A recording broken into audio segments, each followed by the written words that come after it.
and not so much by clothing and shelter. It is largely a question of polarization. One hint might here be given. When men understand the Deva evolution somewhat more correctly and recognize their work along certain lines in connection with the sun and realize that they represent the feminine pole as they themselves represent the masculine, the fourth creative hierarchy being male, 3939, they will comprehend the mutual relationship and govern that relationship by law. These solar devas take the radiatory rays of the sun which reach from its center to the periphery along one of the three channels of approach, pass them through their organism and focalize them there. They act almost as a burning glass acts. These rays are then reflected or transmitted to man's etheric body, and caught up by him and again assimilated. When the etheric body is in good order and functioning correctly, enough of this prana is absorbed to keep the form organized. This is the whole object of the etheric body's functioning, and is a point which cannot be sufficiently emphasized. The remainder is cast off in the form of animal radiation, or physical magnetism, all terms expressing the same idea. Man therefore repeats on a lesser scale the work of the great solar devas, and in his turn adds his quota of repolarized or remagnetized emanation to the sum total of the planetary aura. 2. Planetary prana. This is the vital fluid emanated from any planet, which constitutes its basic, coloring or quality, and is produced by a repetition within the planet of the same process which is undergone in connection with man and solar prana.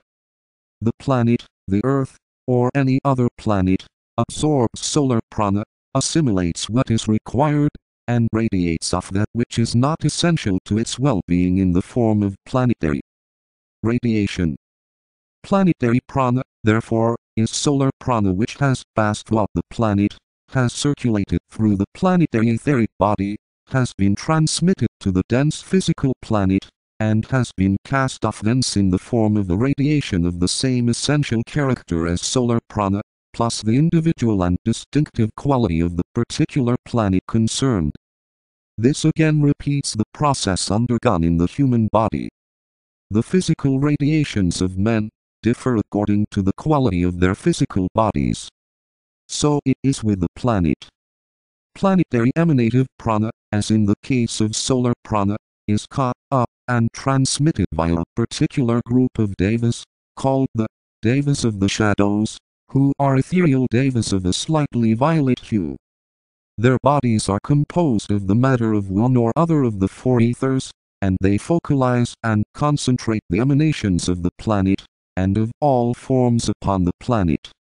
They have a specially close connection with human beings owing to the fact of the essential resemblance of their bodily substance to man's etheric substance, and because they transmit to him the magnetism of Mother Earth, as it is called. Therefore we see that there are two groups of devas working in connection with man. A. Solar devas, who transmit the vital fluid which circulates in the etheric body.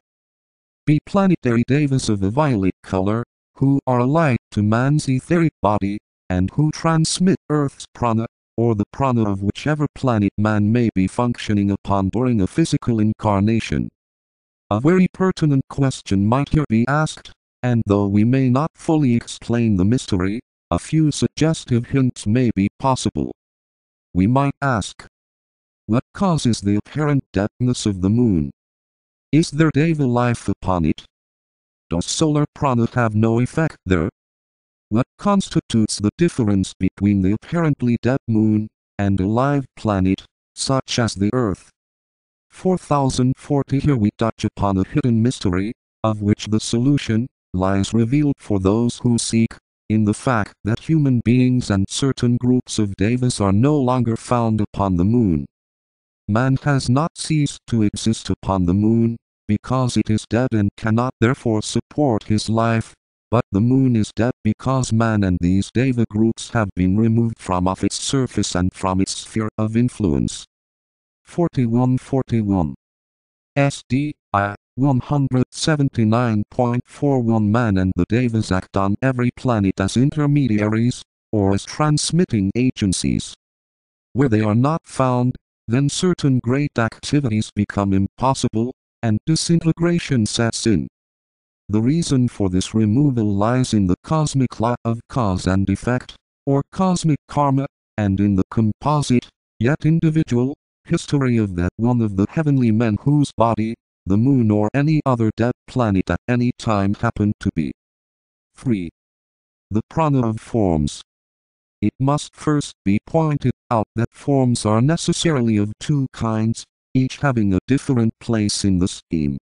Forms that are the result of the work of the third and the second logos, and their united life. Such forms are the units in the vegetable, animal and mineral kingdoms. Forms that are the result of the united action of the three logoi, and comprise the strictly deva and human forms. There is also the still simpler form embodied in the substance of which all the other forms are made. This matter is strictly speaking the atomic and molecular matter, and is animated by the life or energy of the third logos. Treatise, logos of a solar system. In dealing with the first group of forms, it must be noted that the pranic emanations given off by units of the animal and vegetable kingdom, after they have absorbed both solar and planetary prana, are naturally a combination of the two, and are transmitted by means of surface radiation, as in solar and planetary prana, to certain lesser groups of devas of a not very high order, who have a curious and intricate relationship to the group soul of the radiating animal, or vegetable. This matter cannot be dealt with here. These devas are also of a violet hue, but of such a pale color as to be almost gray. They are in a transitional state, and merge with the puzzling confusion with groups of entities that are almost on the involutionary arc. 42. Involutionary arc is the term applied to the first part of the evolutionary process. It covers the path of descent, or the coming down of spirit into ever denser matter, until the lowest point is reached, the point of densest concretion. The latter half of the process is called evolutionary and marks the ascent, or return of spirit to its emanating source, plus the gains of the evolutionary process. 42, 43, the three outpourings. In the diagram, the symbols of the three aspects of the logos are placed outside of time and space, and only the streams of influence from them descend into our system of planes. They represent in due order what are commonly called the three persons of the Trinity. It will be seen that from each of them an outpouring of life, or force, is projected into the planes below. The first of these in order is the straight line which descends from the third aspect.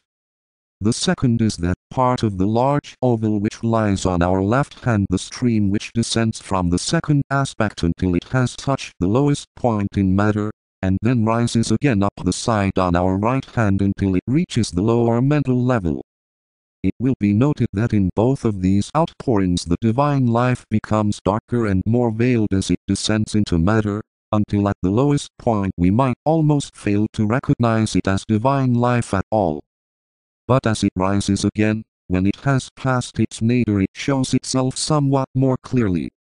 The third outpouring, which descends from the highest aspect of the logos, differs from the others in that it is in no way clouded by the matter through which it passes, but retains its virgin purity and splendor untarnished. It will be noted that this outpouring descends only to the level of the Buddhic plane, the fourth plane, and that the link between the two is formed by a triangle in a circle, representing the individual soul of man, the reincarnating ego. Here the triangle is contributed by the third outpouring, and the circle by the second. The Christian Creed, by C.W. Leadbeater, pp. 39, 40.43, 44-43, a CSD, I, 98, 99, 100, 103. 1.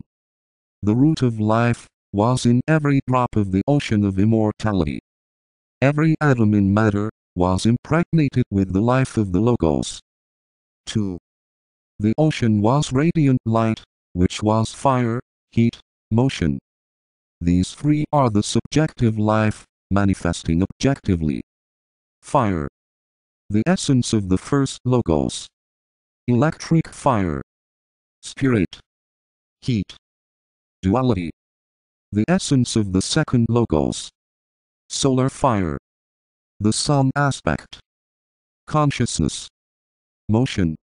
The essence of the third logos. Fire by friction. Matter. The macrocosm first logos fire the will, to live or to be. Electric. Second logos heat duality, or love between two. Solar. Third logos motion the fire of mind, the relation between. Fire by friction. This is the subjective expression. The sun will or power. Venus Mercury love and wisdom. Saturn activity or intelligence. This is the objective expression. The microcosm. The monad electric fire will or power. The ego solar fire love and wisdom. The personality fire by friction activity, or intelligence. This is the subjective expression. The mental body will or power fire. The astral body love wisdom heat. The physical body active intelligence motion. This is the objective expression. Physical body. The brain monad will or power. Electric fire. The heart ego love wisdom. Solar fire. Lower organs personality active intelligence. 43. In dealing with the second group, the human form transmits the emanative radiations to a much higher grade of deva. These devas are of a more pronounced hue, and after due assimilation of the human radiation, they transmit it principally to the animal kingdom, thus demonstrating the close relationship between the two kingdoms. If the above explanation of the intricate interrelation between the sun and the planets, between the planets and the evolving forms upon them, between the forms themselves in ever-descending importance demonstrates nothing more than the exquisite interdependence of all existences, then much will have been achieved. Another fact which must also be brought out is the close relationship between all these evolutions of nature, from the celestial sun down to the humblest violet via the Deva evolution which acts as the transmuting force throughout the system. Lastly, all work with fire. Fire internal, inherent and latent. Fire radiatory and emanative. Fire generated, assimilated and radiated. Fire vivifying, stimulating, and destroying. Fire transmitted, reflected, and absorbed. Fire, the basis of all life. Fire, the essence of all existence. Fire, the means of development, and the impulse behind all evolutionary process. Fire, the builder, the preserver and the constructor. Fire, the originator, the process and the goal. Fire, the purifier and the consumer. The God of fire and the fire of God interacting upon each other, till all fires blend and blaze, and till all that exists is passed through the fire from a solar system to an and emerges as a triple perfection. Fire then passes out from the ring pass not as perfected essence, whether essence emerging from the human ring pass not, the planetary ring pass not, or the solar. The wheel of fire turns, and all within that wheel is subjected to